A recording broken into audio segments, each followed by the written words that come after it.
In this video we'll visit some absolutely epic and beautiful areas spread out over the Icelandic Highlands.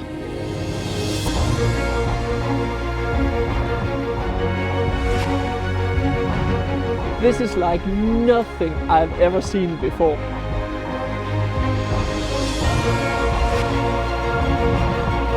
It was exactly something like this I came for. This is just absolutely fantastic.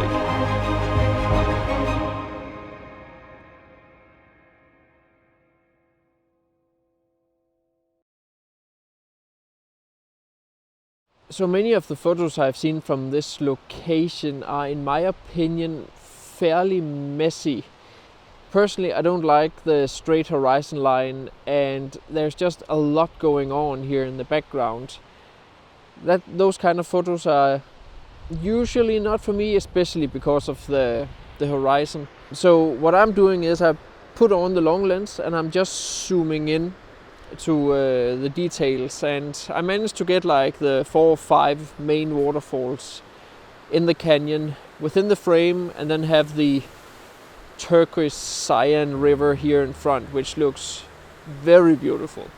Now I have also made some vertical panoramas simply because I'm too lazy to change my lens, so I just put on the 70-200, so I just make like 5 or 4 verticals or horizontal photos and put them into a vertical panorama, and let's see how it turns out. I'm not sure it will be that good, exactly for the reasons I pointed out to begin with.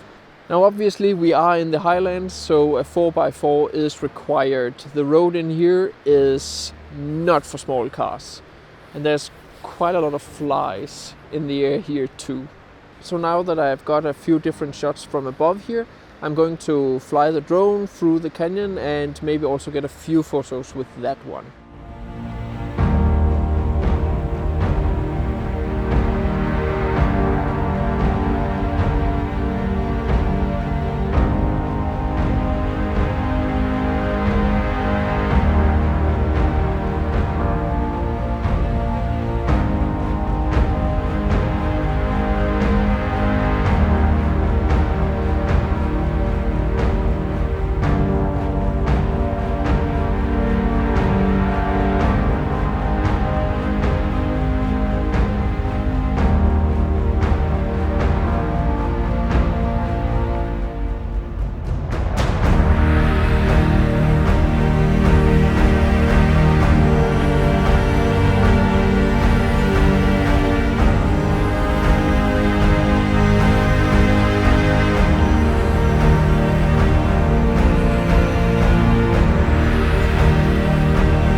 The most common comment I've got throughout my release of videos and photos from the Highlands of Iceland is, I thought I had seen everything Iceland had to offer.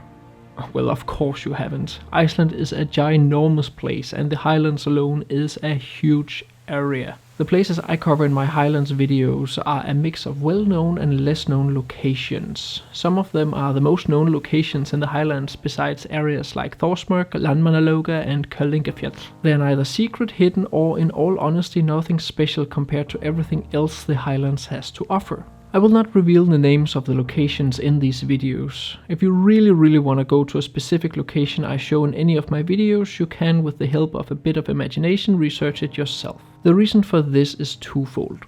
Firstly, not to funnel every tourist into the same spot because they think it's the only location the Highlands has to offer. Most locations can easily handle a few hikers here and there, but a sudden mass influx of people can be a problem for certain locations. That was the reason I took down one of my videos from the Highlands, as I wasn't aware the specific location I showed in that video is considered fragile. Secondly, I also want people who decide to visit the Highlands to find their own original photos and not be too highly influenced by what I photographed there.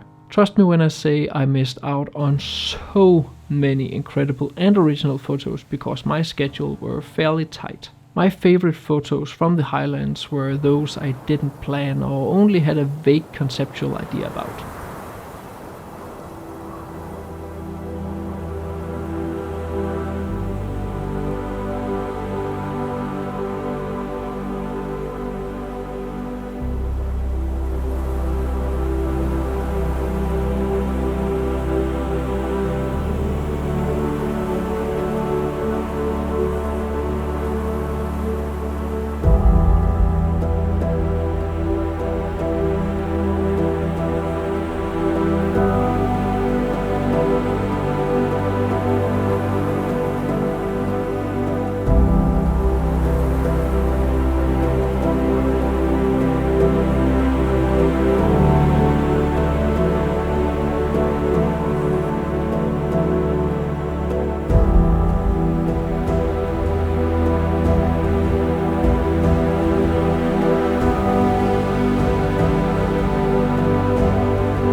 Looking back at my few days in the Highlands, the biggest surprise is just how much beauty and space there is in the Highlands. As I said, there are a ton of amazing areas, locations and spots. There are so many smaller trails you can explore in absolutely gorgeous areas rarely visited by other photographers or tourists. The majority of those trails ought to deliver completely original photos. Just get a few hiking maps from the Highland Center and you're set. Of course, you probably would want to do a bit of research before visiting the Highlands, but make sure to add time for improvising.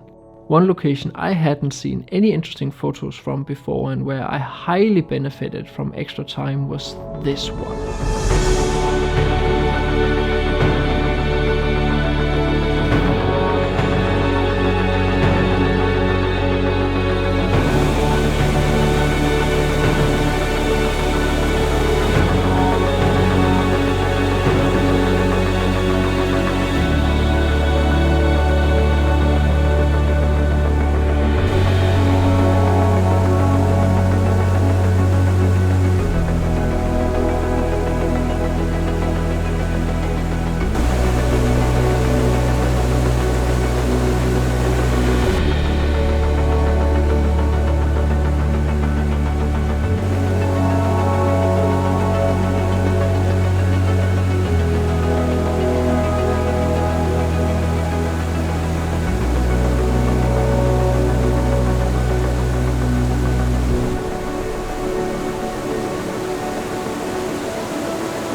The Icelandic Highlands is a beautiful place. It's as huge, varying and otherworldly as the rest of the country. It's also a very hard place to travel, and you absolutely have to do your research beforehand, as it is also a very dangerous place to travel. The water crossings are treacherous, they vary a lot in size, and people have died trying to cross them in cars. Even though you venture into this area and have a 4x4 which is required by law, the roads can still destroy your tires. If you have little to no experience driving 4x4s on unpaved roads, have just got your driving license, or are uncertain or inexperienced in any way, you have nothing to do in this part of Iceland behind a wheel. If you want to go here, I'd highly recommend going with someone who knows the area and has a proper car. There are plenty of local guides specialized in photography who can give you a fantastic experience, and then you need not to worry about what awaits you behind the next corner.